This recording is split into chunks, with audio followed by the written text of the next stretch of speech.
स्वयं उनके द्वारा दिया गया वो वी का चिन्ह संसार में सर्वत्र प्रसिद्ध हो गया। ये केवल चर्चित की बात नहीं है। हर व्यक्ति छोटा या बड़ा, छोटे या बड़े किसी भी संघर्ष में विजय की आकांक्षा लेकर के ही चलता है।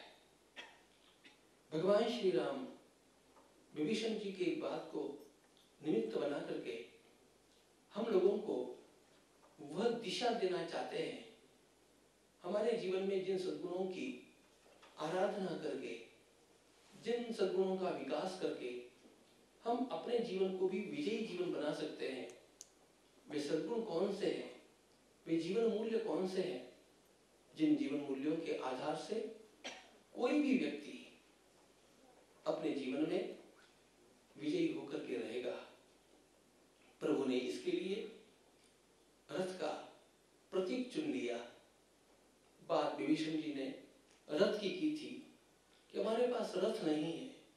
भगवान कहते हैं बाहर का यह रथ जो दिखता है रावण का, यह भौतिक रथ है जो आंखों से दिखता है, लेकिन मैं भी उस रथ में बैठा हूं जिस रथ को आंखों से नहीं देखा जा सकता, लेकिन जो निश्चित रूप से विजय प्राप्त करा करके ही देता है। हमने कल देखा कि प्रभु ने इस रथ के पहियों के रूप में शौर्य और धैर्य का वर्णन किया। जीवन में गति की आवश्यकता है और जीवन में गति को रोकने की भी आवश्यकता है। शौर्य और धैर्य इसके प्रतीक है। और इसके पश्चात भगवान ने सत्य और शील की महिमा को बतलाया। मनुष्य का जीवन सत्यनिष्ठ न हो और शीलवान न हो तो कभी कभार संसार में छोटी मोटी सफलता प्राप्त करके भी व्यक्ति दीर्घकालिक विजय प्राप्त नहीं कर सकता है।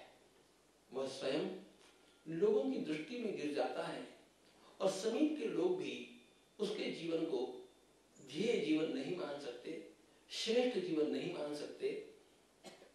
और इसलिए हम सत्य और शील की उस पताका को कभी भी गिरने न दें।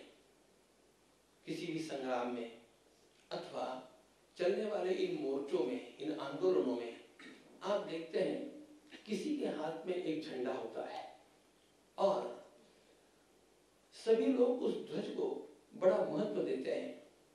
सबका एक दृष्टिकोण होता है कि किसी भी प्रकार बाकी जो कुछ हो जाए, लेकिन झंडा नीचे गिरने नहीं पावे। झंडे का, उस ध्वज का गिरना उस पार्टी की या उन सब लोगों की विफलता अथवा अवहेलना का प्रतीक माना जाता है।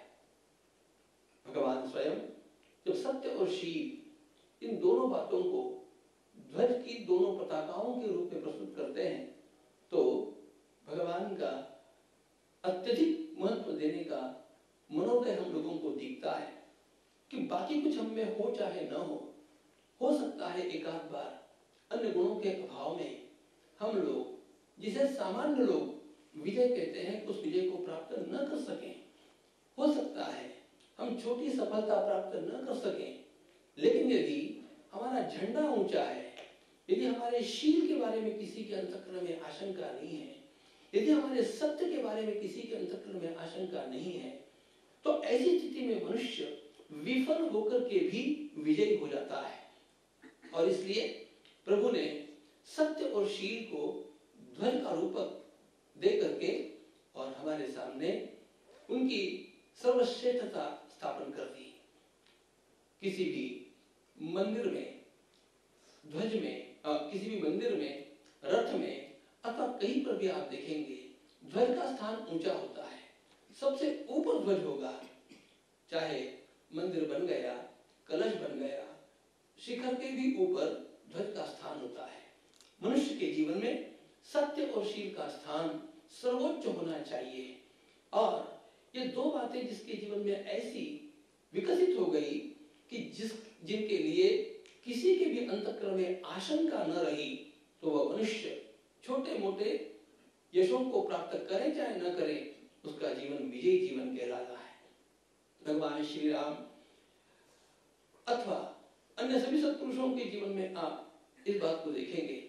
मुझे कितने सारे लोगों के प्रसंग याद आते हैं जो स्वयं चाहे बहुत सफल नहीं हुए, विजयी नहीं हुए, लौकिक सफलताएं, भौतिक सफलताएं उन्होंने नहीं की, लेकिन उनके बारे में उनके समीप के और दूर के लोगों के अंतःकरण में अत्यंत आदर निरंतर रहा, क्योंकि लोगों ने उनके जीवन को सत्य और शील के साथ वंचना करते हुए देखा नहीं।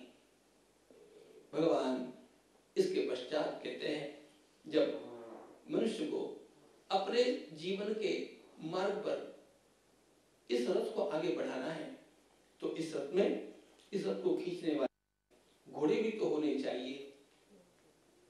बड़ा ऊंचा झंडा लगा हुआ है, बड़े बढ़िया पहिए हैं, लेकिन खींचने वाले घोड़े नहीं होंगे तो रथ जहां का तहां खड़ा रह जाएगा, वह प्रगति नहीं कर पाएगा, आगे नहीं बढ़ पाएगा। उसको खींचने वाले घोड़े